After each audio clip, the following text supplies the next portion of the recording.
What's going on, everybody? Welcome back to Home of Comics. I'm Brayden, back here with another My Adventures of Superman review. But before we get into the review, I want to acknowledge a very real death that happened this this morning.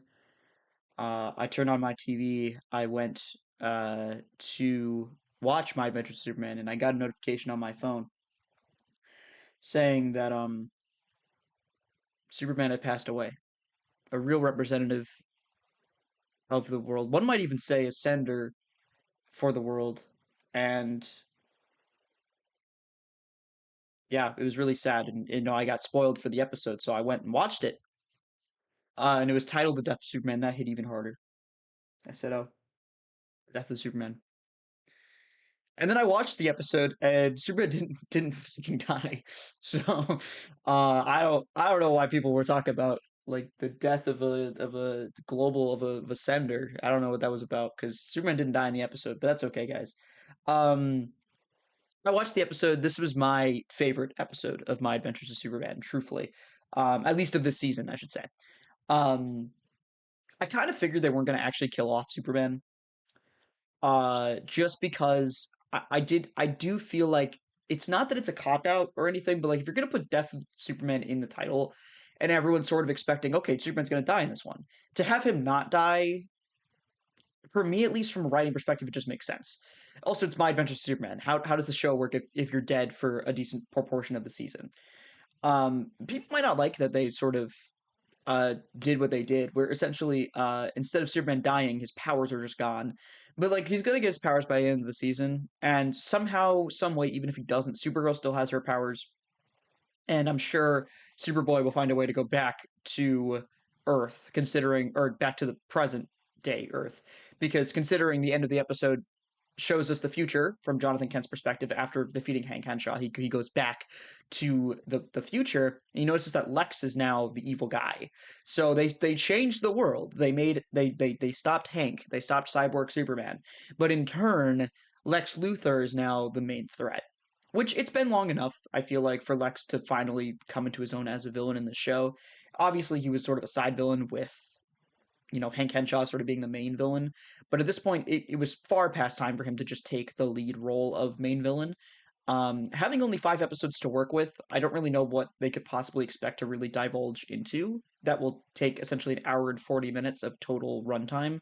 I do feel like this first plot of the season definitely took halfway point, right? So if you want to do two plots, you basically uh, plotted it out perfectly. But for me, it's just like the whole Hank Henshaw Cyborg Superman stuff was interesting, but it also felt very obvious where it was going to go. Like it was going to go with the destruction of Hank Henshaw and the rest of the super family being intact. Now I will say that Superman losing his powers is definitely a ballsy decision, but I can't imagine it makes the show better.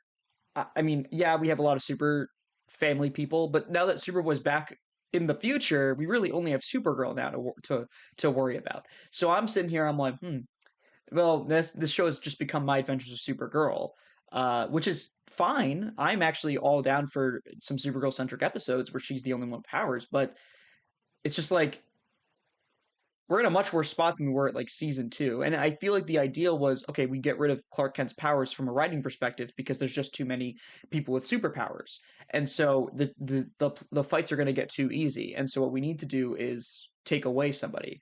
But they forgot that they already kind of took away Superboy by putting him in the future. So now we're down to just one superpowered individual. Um, and as far as I know, Jessica Cruz has not gotten her Green Lantern ring yet, so we really only have one. Um, but we'll see how that all pans out. It's not a complaint. I should be honest. I'm not really complaining here. I just feel like it's possible that the writers overlooked the fact that Superman and Supergirl together is not that powerful. It's really the three of them that make it super powerful. So unless Superboy's planning to go back to the present, which I think he is, I think that'll happen. In fact, actually, the next episode could just be about that. To be honest with you, it probably won't be, but it could be.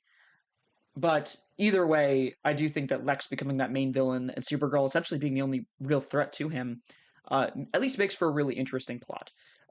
So this episode sets up the rest of the season perfectly. It's also a decent standalone episode where you do sort of fear that like Superman is going to die. Like I didn't really expect him to die, but I still had that thought in the back of my mind. Like this is called the death of Superman. He could just die. Like, I mean, it might not be a cop out. He might just die. The animation is gorgeous and the fights are good. And the whole episode's really just one long fight sequence, but they do it in a way that you can break it down and it's more palatable that way.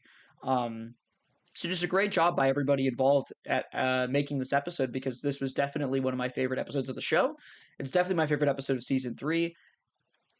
I'm not particularly excited for the future. I just again, I it could be really really interesting. They've certainly set it up well.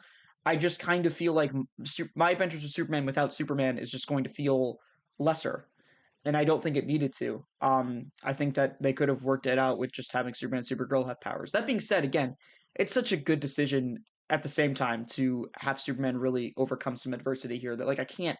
How mad can I get? I don't know. Um, I'm not gonna get mad. 9 out of 10 for the episode.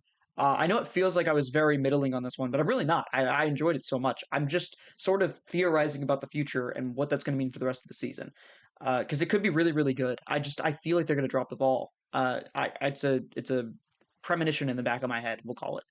Anyway, make sure you guys like, subscribe, comment down below. Thank you so much for doing all of that. I appreciate it, and I'll see you guys in the next My Adventures of Superman review. Till later, peace.